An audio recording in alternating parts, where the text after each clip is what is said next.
Hello friends, అందరూ సొప్ప పోసుకున్నాక గడ్డి మందు పెట్టి కొట్టడం లేదా కట్ చేసి అన్నీ తలగబెట్టేయడం చేస్తారు.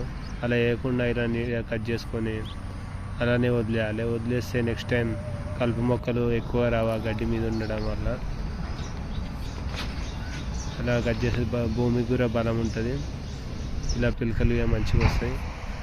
కలుపు గడ్డి మాత్రం నీట్గా కట్ చేసుకుంటేనే ఇలా నీట్గా మంచిగా పెరుగుతుంది సొప్ప. లేదంటే నెక్స్ట్ టైం పెద్ద అయినప్పుడు ఆ గడ్డి ముదిరిపోయి ఎండిపోయి అది ఇది మిక్స్ అయ్యి బర్రెలు సరిగా తినాయి.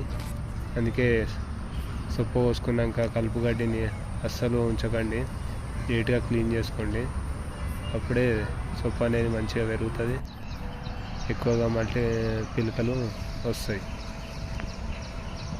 నెక్స్ట్ టైం కొద్దిగా ఈజీగా ఉంటుంది.